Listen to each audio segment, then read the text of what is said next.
আপনারা সবাই অবগত আছেন বর্তমান বৈশ্বিক পরিস্থিতি, মধ্যপ্রাচ্যের যুদ্ধ পরিস্থিতি তথা ইরান যুক্তরাষ্ট্র ইসরায়েল যুদ্ধ পরিস্থিতির অবস্থা প্রেক্ষিতে বর্তমানে তৈলজাত পদার্থ অথবা জ্বালানি তেলের যে বিরাজমান অবস্থা সারা বিশ্বে কিছুটা সংকটময় অবস্থায় আমরা অবতীর্ণ হয়েছি। এই বিরাজমান অস্থিরতার প্রভাব মোকাবেলায় দেশে জ্বালানি যে সংকট তৈরি হচ্ছে বা তৈরি হচ্ছে ঠিক বলবো না, যে জ্বালানির একটা অস্থিতিশীল পরিস্থিতি তৈরি হয়েছে, সেটার জন্য বর্ডার গার্ড বাংলাদেশ নিরবিচ্ছিন্ন সরবরাহ নিশ্চিত করার লক্ষ্যে, বিপণন ব্যবস্থার সরবরাহ নিশ্চিত করার লক্ষ্যে তথা বিভিন্ন প্রকার অবৈধ মজুদ ও পাচার প্রতিরোধে বর্ডার গার্ড দৃঢ় ও দায়িত্বশীল ভূমিকা পালন করছে। আন্তর্জাতিক বাজারে জ্বালানি তেলের মূল্য বৃদ্ধি ও বৈশ্বিক পরিস্থিতির মোকাবেলা বর্ডার গার্ড বাংলাদেশের একটি সংকল্প অথবা দৃঢ় প্রত্যয় নিয়ে মোকাবেলা করার জন্য প্রস্তুত।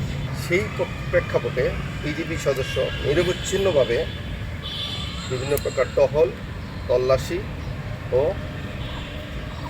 সার্বক্ষণিক সজাগ দৃষ্টি রেখে তার কার্যক্রম পরিচালনা করছে। সেক্ষেত্রে বর্ডার গার্ড বাংলাদেশ এই পরিস্থিতি মোকাবেলার লক্ষ্যে জ্বালানি তেলের যে ডিপোগুলো রয়েছে সেগুলোকে সার্বক্ষণিক নিরাপত্তা নিশ্চিত করছে।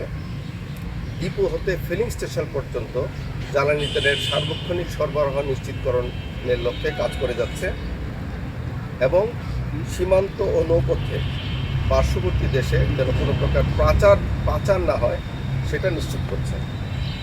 সীমান্তবর্তী দায়িত্বপূর্ণ এলাকায় অবৈধ জ্বালানি তেলের মজুদ কেউ করছে কিনা, কিছু অসাধু ব্যক্তি বা যদি কোনো ব্যবসায়ী সেই মজুদের পরিকল্পনা করে থাকে সেটার জন্য সার্বক্ষণিক নিরাপত্তা নিশ্চিত করছে। এরই ধারাবাহিকতায় যশোর রিজনের আওতাধীন 7টি ব্যাটালিয়ন তার দায়িত্বপূর্ণ এলাকায় সীমান্তের আশেপাশে এলাকায় 192টি তল্লাশি অভিযান পরিচালনা, 29টি সীমান্তবর্তী তেল বা পাম্পের ফিলিং স্টেশন পর্যবেক্ষণ, সন্দেহজনক যে রোডসমূহ রয়েছে তার মধ্যে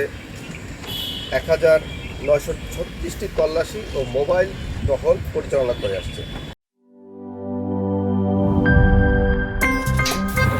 আমার একটা স্মার্ট সিদ্ধান্তে 25% গ্যাসের খরচ কমেছে। ভাবছেন কিভাবে? সাধারণ গ্যাস স্টোভ বদলে আমি এনেছি আরএফএল গ্যাস স্টোভ। এর সাইন্টিফিক নজল ও ব্রাস বার্নার ক্যাপ সমানভাবে তাপ ছড়িয়ে রান্না করে দ্রুত, তাই গ্যাসও বাঁচায় 25%, টাকাও বাঁচে 25%। আরএফএল গ্যাস স্টোভ নিরাপদ ও গ্যাস সাশ্রয়ী।